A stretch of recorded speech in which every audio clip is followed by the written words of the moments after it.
the newest adaptation of one of the old monsters has released, Frankenstein, starring Oscar Isaac, and it is a new retelling of the classic Frankenstein origin story, um, made by Guillermo del Toro. I hope that's how you pronounce his name. Probably not, because I can't pronounce names that great. Who directed Pacific Rim? I think that might be the only one I've seen of his, but he's done like the Hellboy movies. He did Blade 2, Pan's Labyrinth, a Pinocchio movie. He's done some that I've heard of. I just haven't seen anything but Pacific Rim and now Frankenstein. And simply put, Frankenstein is a really good movie. I really liked it. It's not one of my favorites of the year. It is top 20 though. And I've seen almost 50 movies this year, which is a lot more than last year. I think that it is all really well made. It's just that not everything was for me. But I mean, it's still a really good movie. Like 3.5 out of 5. It's still a really really good movie.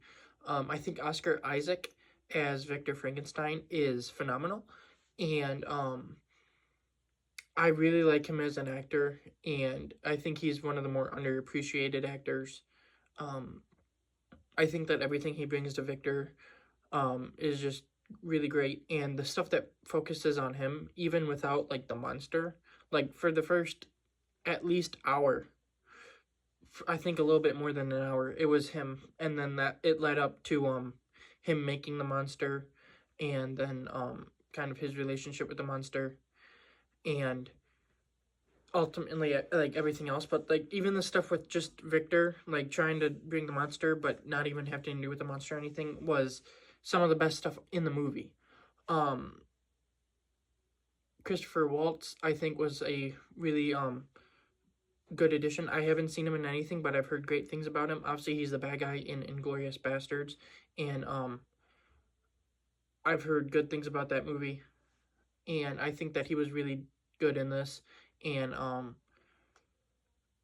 he's the uncle of Mia Goth's character, who is getting married to Victor Frankenstein's brother, William.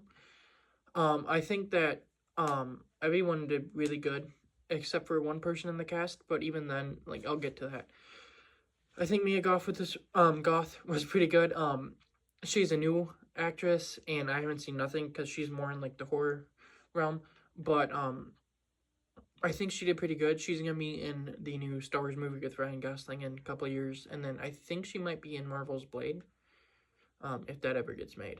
So, I'll be seeing more of her. I think that Christopher Waltz again was great. I think that the guy who plays William, I don't really know anything of his, like anything he's from, but I think he was pretty good. And I think that just like all the character relationships and everything were done really well. It was shot really good. Like it looked really good, and like um Sean Chandler put it a great way where like every shot looks like a painting. Um I think that's a pretty good like way of saying how it looks and stuff. Um but you've got like a prelude at the beginning which shows Victor Frankenstein getting helped by these people on a boat, and then obviously the creatures after him. Then he retells what happened with him to the people on the boats, and that's Act 1, which is basically just Victor's tale, I think it says. And then the monster shows back up and kind of gives his tale, which is his side of the story. And then at the end, it kind of just shows how they exactly got to where they were at the beginning. And then it ends. I think it's done really well. But my biggest issue with the movie is the monster, played by Jacob Elordi. I don't know if it's just the monster stuff wasn't as interesting, or if it was the character design, or if it was the actor. But I wasn't really as fond of his side of the story as I feel like I should have been on a movie that's basically Victor and his monster.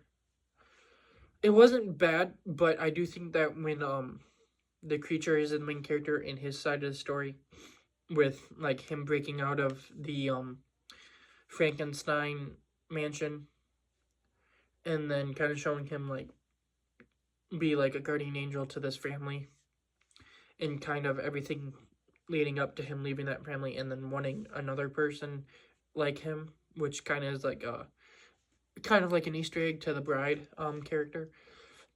Everything with him wasn't my favorite, and I think that is a bit of everything from the way the character is written, the character itself, and the actor. I haven't seen Jacob Elordi in anything else. I do know of some of the stuff he's in, and some of the stuff he's in is really, really dumb. So, I don't know. But for the first thing I've seen him in, he could have been better. He wasn't bad, but I don't think he could carry, like, a good chunk of it by himself. Like, the parts with him just by himself where he doesn't have, like, Oscar Isaac or Mia Goth or any of the other ones to, like, act with. It's just him and this family, or just him, isn't that great. And I just didn't really like it. But I think that the ending was pretty good with Victor.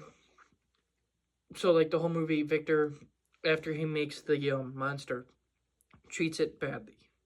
At first, like the first scene that they meet, I think is really good, with like Victor like doing stuff and Frankenstein like the monster mimicking it, and then when he shows it the son, and like is like, I'm Victor, and he kind of like hugs him and stuff. I thought that scene was really good, showing that deep down Victor is a good person. And then when he like starts treating the monster a little bit worse, kind of like what his dad was like with him, I kind of like how and then at the end when the monster's coming after him, and it's kind of like they're all in a circle, and then at the end Victor realizes it, apologizes, and tells the monster to live, unlike what he did, where he just turned into like this guy who just wanted revenge and all that stuff. He tells the monster to live and everything, and obviously Victor dies, and then the monster like it ends with him like looking at the sun and like kind of like forgiving everyone. I thought that was pretty good. And like I think that the movie is well made. I think it's just a really fun movie. It is 2.5 hours, basic almost. It's like 2:20 or something, but it's like 2.5. It could have been shorter, but at the same time, I don't know what you cut out. Like, obviously, I would like the stuff with the family to be cut out, but at the same time, I don't think it should, because it adds to the story. So I don't know exactly what should be cut out. I just think that it might have been a bit too long. But other than that, like, everything about this movie is really great. I think that the couple of like fight scenes that you have are pretty well done. I think that the gore and everything is fine. It's done practically, which can be fine at points, and then at others, like there were fake bodies in it, and obviously they like were practical, and that adds to a bit of it. But at the same time, they look a little off. It might be like the blue, like I mean that might. I don't really know how it works, but I don't know. I don't know, but I do think the scene where he's like making Frankenstein, like taking parts from bodies and then like making this like chopped up body, no, the monster, not Frankenstein, the monster, was really cool.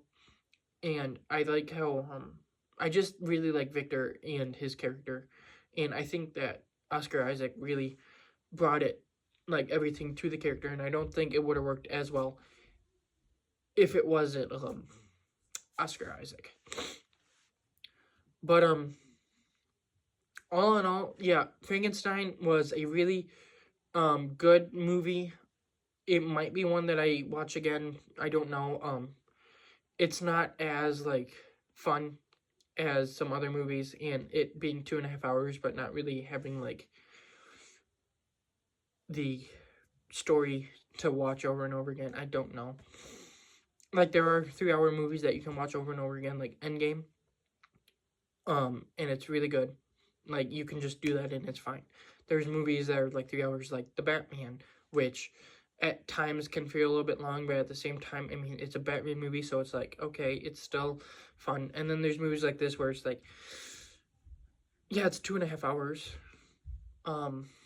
But it does, like, at times drag a little bit, just a little bit. And I don't know if any other of the characters besides Victor are done well enough or good enough that they can make the movie more rewatchable. I might watch it again someday, but I don't know. It's just that type of movie where it's like you watch it once, you really like it, and you appreciate it, but you don't know if you ever want to come back to it. But it's like a solid 3.5 out of 5, and I would definitely recommend watching this. Um, but so this week is gonna be a pretty good week. So today's Wednesday. I did get Frankenstein released. Tomorrow, Thursday, I will be having a review for the new movie with Kevin James and Alan Richardson, Playdate. Friday will be Now You See Me, Now You Don't, and then Saturday will be The Running Man. So yeah, we got a lot of videos, which is really fun. I did finish The Bad Guys Breaking In, that show. I think I'll just save it for the end of the year, because it's not really one that I feel like needs a video. But we got Mary Kingstown, and then there's a short little show with Rowan Atkinson in December that I'll watch and I might review. I don't know, but so those are the shows, and then movies for the rest of the year are the three from this. There's Zootopia 2 in a couple weeks. I think there might be one or two others in November. So we'll find out when there. And then in December, there's Anaconda, there's Avatar, there's Merv with Charlie Cox, and I don't know if there's any others, but I mean, that's kind of what's going on the rest of the year. Thank you for watching, and if you watched Frankenstein, tell me what you thought. I really hoped you liked it, but tell me what you thought, and thank you for watching, and I will see you tomorrow for Playdate.